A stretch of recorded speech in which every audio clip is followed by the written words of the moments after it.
Hello students, ये एक अच्छा वीडियो होने वाला है जो कि अब कंप्लीटली डिसाइड करेगा कि आगे और क्या क्या हमें पढ़ना है। पेन चेक कर लूँ, हाँ चल रहा है, ठीक है। तो लेक्चर नंबर 16 जो है ये अच्छा अब चलेगा, क्लासिफिकेशन ऑफ रिले। आज के इस यूनिट में हम अपना एक न्यूमेरिकल भी करेंगे जो कि पिछले वीडियोस में पढ़ाया है उससे रिलेटेड होगा, लेकिन अभी हम सबसे पहले देखते हैं क्लासिफिकेशन ऑफ रिले। तो रिले आप लोगों को समझ में आ चुका है रिले होता क्या है, और अब क्लासिफिकेशन देखते हैं। तो classification is done, classification on basis. तो किसी किसी बेसिस पर हम क्लासिफिकेशन करते जाएंगे। तो सबसे पहले according to the principle of operation and construction. तो सबसे नंबर 1 है on the basis of operation and construction, ठीक है। There are 2 types of relays. एक होगा इलेक्ट्रोमैग्नेटिक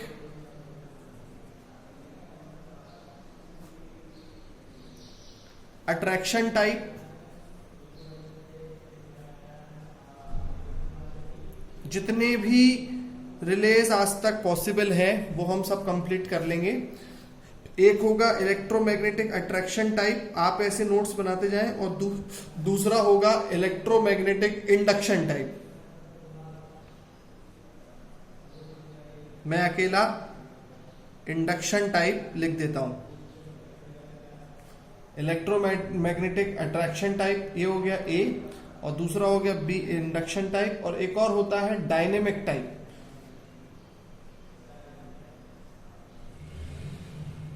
इलेक्ट्रोडायनेमिक टाइप,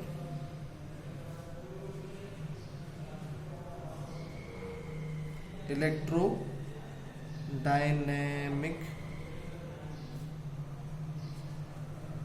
टाइप, ये आपको होपफुली दिख रहा होगा।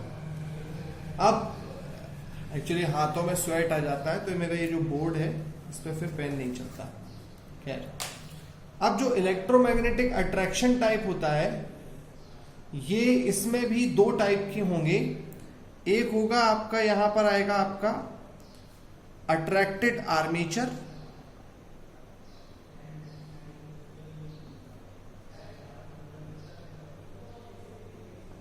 और दूसरा आएगा आपका सॉलिनॉइड, सॉलिनॉइड टाइप। ओके, अभी मैं क्लासिफाई कर दूं पहले पूरा का पूरा।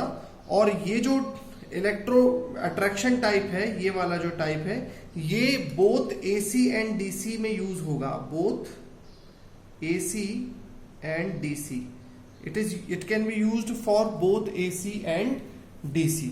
अब ये कैसे इनकी स्मॉल फंक्शनिंग अगर मैं अभी बता पाऊंगा तो मैं बिल्कुल यहीं आप एक काम करते हैं, मैं तो सिस्टमैटिक चलता ही हूं, आप इसको चाहो तो फर्स्ट वाले के अंदर गैप लेकर इसके बारे में और भी लिख सकते हो। तो मैं 1 मिनट के लिए आपको बता भी देता हूं कि ये आर्मेचर टाइप क्या होगा और ये आपका सॉलिनॉइड टाइप क्या होगा, लेकिन डिटेल्ड स्टडी भी अभी हम करेंगे। एक अंडरस्टैंडिंग के लिए बता देता हूं। तो सपोज कीजिए कि ये एक आयरन बार है, ठीक है, और यहां पर एक ऐसा ये लगा हुआ है कुछ, जिसको हम आर्मेचर बोल रहे हैं। ये हमारा आर्मेचर है, और सपोज कीजिए कि करंट कुछ ऐसा आ रहा है, और ये करंट इस आर्मेचर के थ्रू ये अभी इस कांटेक्ट पे कनेक्टेड है, और ये ऐसे कहीं जा रहा है, ठीक है। यहां से आ रहा है और यहां से ऐसे जा रहा है, कहीं अपनी जिस जगह से आ रहा है वहां से इस पाथ को फॉलो करता हुआ जा रहा है। ये एक दूसरा कांटेक्ट है, ठीक है। तो ये अभी जो पोजीशन है, तो इसको हम बोलते हैं नॉर्मली क्लोज्ड पोजीशन, ठीक है। और ये एक वाइंडिंग है जो हमने लगा रखी है कुछ, तो अब हमारा काम क्या होगा, हमारा काम ये होगा कि अगर कोई फॉल्ट आए तो हमारी इस वाइंडिंग को सेंसिंग मिले और ये जो आर्मेचर टाइप की जो ये जो रॉड है ये अपनी इस कांटेक्ट को छोड़कर इस कांटेक्ट पर आ जाए, ताकि ये जो जगह है अब डिस्कनेक्ट हो जाए। मतलब अगर ये पॉइंट जो यहाँ कनेक्टेड है रॉड मतलब आर्मेचर, अगर ये इधर कनेक्ट हो जाए, इधर आ जाए, ऐसा आ जाएगा, तो ये चीज यहाँ से डिस्कनेक्ट हो जाएगी। तो ये जो करंट का यहाँ से यहाँ तक का जो फ्लो है वो स्टॉप हो जाएगा। ओके, तो ये हो गया आर्मेचर टाइप का, इस टाइप का अरेंजमेंट। और अगर मैं आपसे बोलूं सोलिनॉइड टाइप का क्या होगा, तो सोलिनॉइड टाइप में क्या होता है कि ये एक इस टाइप से देखिए,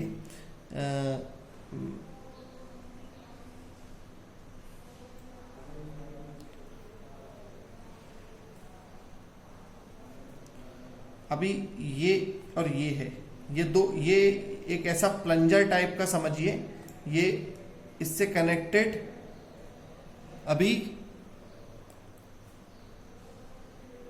ये यहां पर वाइंडिंग है।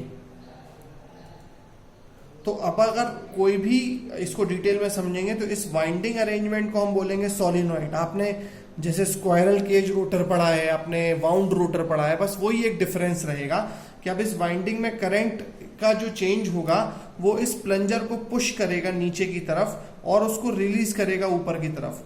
पुश करेगा तो ये कॉन्टैक्ट्स टच होंगे और रिलीज करेगा तो ये कॉन्टैक्ट्स दूर होंगे। तो अट्रैक्शन टाइप, अट्रैक्ट करना है हमको प्लंजर को अपनी तरफ, तो ये इस टाइप की कैटेगरी में आएगा और वो बोथ एसी और डीसी दोनों में एप्लीकेबल होगा। ठीक है ना। एक बेसिक आइडिया के लिए मैंने अभी आपको फिलहाल ये बात बताई है। मेरा जो मेन डिस्कशन है आज का वो ये है कि मैं आपको पहले जितने भी रिलेज हमें पढ़ने हैं मैं पूरे के पूरे लिख दूं यहाँ पर। तो on the basis of operation and construction we have ये इलेक्ट्रोमैग्नेटिक अट्रैक्शन टाइप, जिसमें दो होते हैं, अट्रैक्टेड आर्मेचर और सोलिनॉइड। एक होता है इंडक्शन टाइप। इंडक्शन टाइप जो होगा वो होगा फॉर एसी ओनली। ये वाला सिर्फ एसी के लिए यूज करते हैं। एसी सब जहां पर भी एसी, अगर प्योर एसी होगा तो वहां फॉर एसी ओनली। और ये इलेक्ट्रोडायनेमिक टाइप जो होगा ये होगा फॉर डीसी ओनली। ओके, और ये वाला जो है, जो फर्स्ट वाला मैंने बताया, वो होगा for AC and DC both. तो ये आपको यहां पर मुझे लगता है समझ में आ गया होगा। अब हम बात करते हैं अपने सेकेंड टाइप के। अच्छा, इंडक्शन टाइप में भी कुछ टाइप्स होते हैं, और वो कौन कौन से टाइप होते हैं इंडक्शन में जो होते हैं वो होते हैं शेडेड पोल टाइप। यहां हमें जो पढ़ना है एग्जाम के लिए वो है शेडेड पोल। मैं एक बार, ये होते तो जरूर हैं लेकिन ये आपके सिलेबस में है कि नहीं एक बार मुझे चेक करना पड़ेगा। Shaded pole type. और एक होता है induction cup relay. Induction cup relay, ठीक है। अब हम आगे बढ़ते हैं। डिपेंडिंग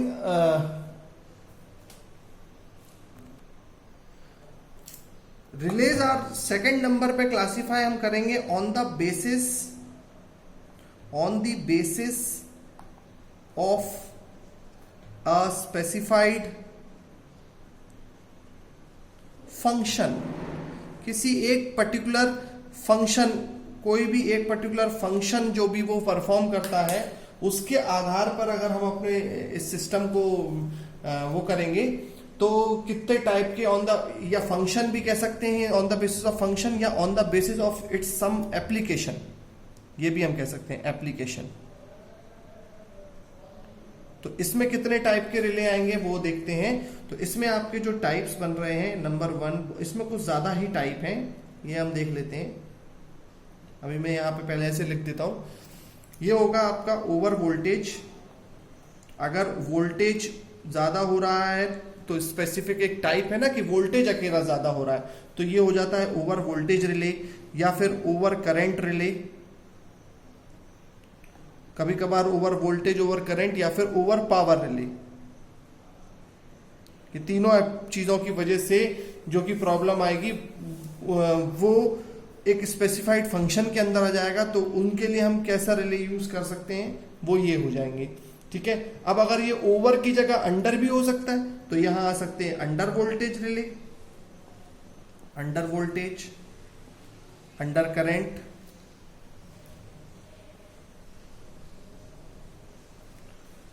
ये साइन बना देता हूं, और अंडर, अंडर मतलब शब्द आप समझ गए होंगे, अंडर वर्ड का मतलब हो गया कम हो गया।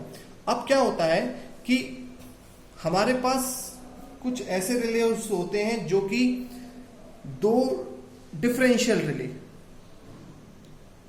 क्योंकि आपने देखा है कि हमारी जो जनरली जो मशीन्स होती हैं वो दो वाइंडिंग होती हैं, स्टेटर और रोटर, दो वाइंडिंग ट्रांसफार्मर में, प्राइमरी एंड सेकेंडरी। तो यहां पर क्या होता है कि कई बार इनका जो कोऑर्डिनेशन है 2:1 की, इनका वोल्टेज और करंट का जो रेशियो है वो मेंटेन करना है, जैसे step up transformer, step down transformer, तो हमें मालूम होना चाहिए कि इतना करंट होगा। लेकिन मान लो हम जो सोच रहे हैं वो करंट से कम या ज्यादा है, यानी प्राइमरी वाइंडिंग और सेकेंडरी वाइंडिंग में जो हमने सोचा करंट की, एक ट्रांसफार्मर है उसमें 2:1 का रेशियो है, तो यानी कि 10 करंट आता है तो वो 5 कर देता है। तो ठीक है, 10 - 5, हमने एक रेफरेंस वैल्यू 5 सेट कर रखी है, दिस इज द 5 एक रेफरेंस वैल्यू है। लेकिन सपोज कीजिए कि ये रेफरेंस वैल्यू जो है 5 वो 3 है। इसका मतलब क्या हुआ कि कहीं ना कहीं या यहाँ प्रॉब्लम है या यहाँ प्रॉब्लम है, जो डिफरेंस 3 आ रहा है। तो इस टाइप के रिलेज जो कि डिफरेंस गलत बताएं, उसके लिए हमें यूज करना पड़ेगा डिफरेंशियल रिले। अब जो डिफरेंशियल रिले है वो भी दो टाइप के डिफरेंस में हो सकता है। हम लोग दो तरीके की पढ़ाई करते हैं, एक होती है मैग्नीट्यूड, आप जानते हो मैग्नीट्यूड, और दूसरा होता है फेज। ओके, ये एक बहुत इंपॉर्टेंट हो गया डिफरेंशियल रिले। फिर हमें एक चीज पढ़नी है इस पूरे यूनिट में, और वो होता है मेरा डायरेक्शनल रिले। बताओ डायरेक्शन कौन बताता है? डायरेक्शन बताते हैं हमेशा फेज एंगल्स। तो एक हो जाएगा आपका डायरेक्शनल रिले, और जो डायरेक्शनल रिले होता है वो जनरली फेज क्वांटिटीज हम पढ़ेंगे, फेज क्वांटिटीज ठीक है।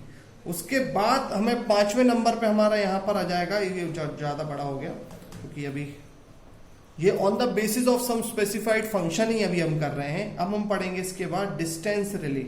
डिस्टेंस रिले का क्या मतलब हो गया? डिस्टेंस रिले का क्या मतलब होगा? डिस्टेंस रिले का मतलब ये हो गया कि एक ट्रांसमिशन लाइन है, तो 200 किलोमीटर तक अगर एक पर्टिकुलर रिले प्रोटेक्ट कर रहा है, तो उसके बाद कौन सा रिले प्रोटेक्ट करेगा? तो एक पर्टिकुलर डिस्टेंस तक एक रिले का मार्जिन रहेगा, तो that is known as distance relay. तो इसकी on the basis of a specified function हमने ये 5 टाइप्स के क्लासिफिकेशन किए हैं। अब आएगा हमारा तीसरा classification, on the basis of timing. On the basis of timing. मेरा ये ब्लैक ही पेन ज्यादा अच्छा चल रहा है, इसलिए अभी मुझे इसी से करना पड़ रहा है, वरना मैं दूसरा भी कर सकता हूं यूज, ब्लू वाला, लेकिन this is not working today properly. तो टाइमिंग के बेसिस पर देखता हूं चला के, लेकिन फिर भी टाइमिंग के बेसिस पर जो हमें रिलेज आएंगे वो है हमारा इंस्टेंटेनियस रिले। नहीं चल रहा, इंस्टेंटेनियस रिले। फिर हमें आएगा definite time.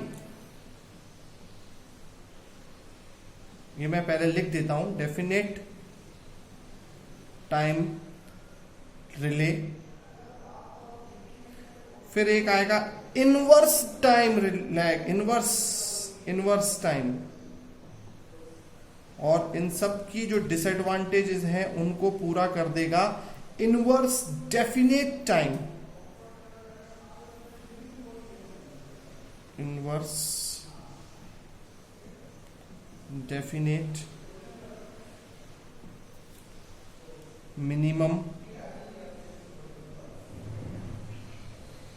Time relay. Okay, तो ये अब इन सब चीजों का मतलब क्या है? इंस्टेंटेनियस रिले मतलब एक ऐसा रिले जो कि t लेस देन 0.2 सेकेंड, मतलब इतने से कम सेकेंड में अगर जो रिले ऑपरेट हो जाए और प्रॉपरली उसका फंक्शनिंग हो जाए, तो ये इस टाइप के रिले इंस्टेंटेनियस, मतलब तुरंत में ऑपरेशन जिनका हो जाए उनको हम बोलेंगे इंस्टेंटेनियस रिले। अब सेकंड नंबर पे जैसे डेफिनेट टाइम और इनवर्स डेफिनेट टाइम का क्या मतलब हुआ? इसमें क्या होता है, जो ऑपरेटिंग टाइम है is independent of magnitude of quantity. Operating time यहां आप लिख सकते हैं, मैं जब जगह नहीं मैं बोल रहा हूं, ऑपरेटिंग टाइम इज इंडिपेंडेंट, मतलब उसको कोई मैग्नीट्यूड कितना ज्यादा है करंट का उससे उसको कोई फर्क नहीं पड़ता, independent of magnitude of quantity causing operation, ठीक है ना, ऑपरेटिंग टाइम से इंडिपेंडेंट है। और जो इनवर्स टाइम रिले होता है इसमें जो टी है वो inversely proportional to the magnitude of operating quantity होता है। इनवर्स मतलब जितना ज्यादा इसकी मैग्नीट्यूड रहेगी ऑपरेशन क्वांटिटी जो मतलब जो फॉल्ट करंट की, उतना कम समय लेगा ये वाला। तो ऑब्वियसली ये वाला ज्यादा बेटर हो गया। और अब लास्ट में आता है इनवर्स टाइम। तो ये जो इसकी एक्चुअली मैं अभी हल्के से मैं आपको डिटेल बता रहा हूँ, कम लोगों को शायद समझ में आ रहा होगा, लेकिन जब हम डिटेल में डिस्क्रिप्शन में जाएंगे तो आपको इसका ऑपरेशन और गहरा ढंग से समझ में आएगा। T is inversely proportional for smaller values of operating quantity इसमें and tends to be definite minimum time as value increases without limit। तो ये तो मैंने एक रीड करके बता दिया है, इसी बुक में लिखा हुआ है, लेकिन ये अब डिटेल में अपन उसको देखेंगे। तो ये आपने देखा कि क्लासिफिकेशन ऑन सम बेसिस, हमें इतने टाइप के रिलेस पढ़ने हैं। और रिले का काम क्या था? रिले का एक ही काम है, रिले का काम यह है कि उसको अगर सिग्नल मिलेगा तो रिले ऑपरेट कर जाए। कैसे ऑपरेट कर जाए? जो नॉर्मली क्लोज पोजीशन से है वहां से नॉर्मली ओपन हो जाए, और वो जो कांटेक्ट पॉइंट्स हैं जो जल सकते हैं, एक मिनट में आपको बहुत आसानी से ये डायग्राम बनाना हमेशा आना चाहिए। कभी भी आपसे कोई इंटरव्यू में भी पूछता है तो आपको यही इस रिले सर्किट हमेशा आना चाहिए। रिले सर्किट के लिए आप कुछ मत करिए, एक लाइन ड्रॉ करा करिए ऐसे और ऐसे, और ये बोला करिए कि ये जो बॉक्स है, ये एक बॉक्स है, इस बॉक्स में सर एक प्लंजर लगा हुआ है, ये प्लंजर, और मेरा टारगेट बस इतना है कि ये अभी कनेक्टेड हैं, ये दोनों पॉइंट्स ये कनेक्टेड है, नॉर्मली कनेक्टेड है, नॉर्मली क्लोज है। मेरा टारगेट ये है कि मैं किसी फोर्स से इस प्लंजर को नीचे खींचूं ताकि ये कांटेक्ट हट जाए, और यहां से यहां तक एक करंट जा रहा है ऐसा। जब मैं जाते हुए करंट में किसी चीज को खींच कर डिस्कनेक्ट करूंगा तो यहां आग निकलेगी, आग को हम इंग्लिश में बोलते हैं आर्किंग, आर्क निकलेगा, आग निकलेगी। उस आर्क को प्रोटेक्ट करेंगे हमारे सर्किट ब्रेकर्स। मतलब सर्किट ब्रेकर का काम क्या है? ये डिस्कनेक्ट हो गया, ये भी एक काम है सर्किट ब्रेकर का, नंबर 1। और नंबर 2, हेल्दी वे में डिस्कनेक्ट हो। हेल्दी वे क्या होता है कि ये जो दो कांटेक्ट हैं ये जल ना जाए अंदर, तो इसके लिए ये आग बुझा दें और ये 4 कांटेक्ट, प्लंजर के कांटेक्ट और ये कांटेक्ट सही सलामत रहे। अब ये खिंचेगा क्यों? ये खिंचेगा इसलिए क्योंकि हम यहां से यहां पर एक हेल्दी करंट भेज रहे हैं आई को, जो नॉर्मल वैल्यू से यहां हमारे घरों में जा रहा है। लेकिन अगर वो नॉर्मल वैल्यू से करंट की वैल्यू इंक्रीज होती है तो फिर हमारा यहां पर एक सिग्नल होगा करंट ट्रांसफार्मर के थ्रू। अगर ओवर वोल्टेज होता है तो ओवर वोल्टेज की वैल्यू होगी वोल्टेज ट्रांसफार्मर के थ्रू, और एक इस लोहे को खींचने की शक्ति होती है किसमें? एक इलेक्ट्रोमैग्नेट में। और इलेक्ट्रोमैग्नेट का कनेक्शन, इलेक्ट्रोमैग्नेट यहां रख देंगे तो वो खिंची जाएगा।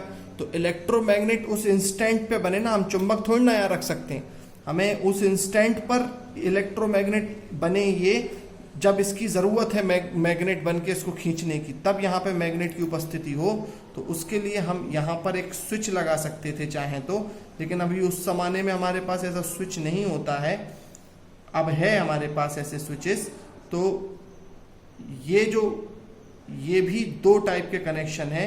एक ये कनेक्शन कंप्लीट करेगा हमारा करंट ट्रांसफार्मर या वोल्टेज ट्रांसफार्मर। ये एक जनरल डायग्राम आपको बनाना हमेशा आना चाहिए, ठीक है। ये एक जनरल प्रिंसिपल है किसी भी रिले का। ये रिले कॉइल हो गई, ये सर्किट ब्रेकर हो गई। हेल्दी क्लाइंट को से अनहेल्दी पार्ट को डिस्कनेक्ट करने की प्रक्रिया को रिले हम बोलते हैं। अब डिफरेंट टाइप्स हो गए, और हमने कुछ चीजें भी पढ़ी, जैसे कि पिकअप करंट, रीसेट वैल्यू, उसके बाद प्लग सेटिंग मल्टीप्लायर और टाइम सेटिंग मल्टीप्लायर। अब इसके कुछ न्यूमेरिकल प्रॉब्लम्स होते हैं, मैं आपको एक पीडीएफ शेयर करूंगा बुक का, उस पीडीएफ में पेज नंबर शेयर कर देता हूं, अभी से बता देता हूं। उस न्यूमेरिकल को आप चेक करिए, आपसे ज़रूर वो वाला पार्ट, वो न्यूमेरिकल आपसे बनेगा। और वहाँ पर भी ये उस बुक में रिलेज भी दिए हुए हैं। तो ये जो पीडीएफ है इसका पेज नंबर न्यूमेरिकल के लिए, for numerical and for other, पूरा स्विच गियर प्रोटेक्शन और भी देखने के लिए, मैं तो पढ़ा ही रहा हूं आपको, मेरे नोट्स 3 बुकों से आ रहे हैं इसलिए, लेकिन आपको रेफरेंस इस बुक से पीडीएफ के फॉर्म में आप ले सकते हो। आपके पास, कई लोगों के पास होगा भी, पेज नंबर 507 ये पीडीएफ का पेज नंबर है। इस पे एग्जाम्पल नंबर 21.1 आप ट्राई करें, ये आपसे यहां से चीजें बनने लगेंगी। ओके, आई होप कि ये क्लासिफिकेशन ऑफ रिलेज आपको समझ में आया है। अब हम अगले वीडियो में इलेक्ट्रोमैग्नेटिक अट्रैक्शन टाइप रिले से अपना कंटिन्यूएशन स्टार्ट कर देंगे। और ये बस हमारा, जिस दिन हमारे ये जितने भी मैंने यहाँ रिले लिखे हैं वो कंप्लीट हो जाते हैं, उस दिन हमारा ये कोर्स यूनिट नंबर 2 का मिड सेम से पहले तक का खत्म हो जाएगा। Alright, thank you.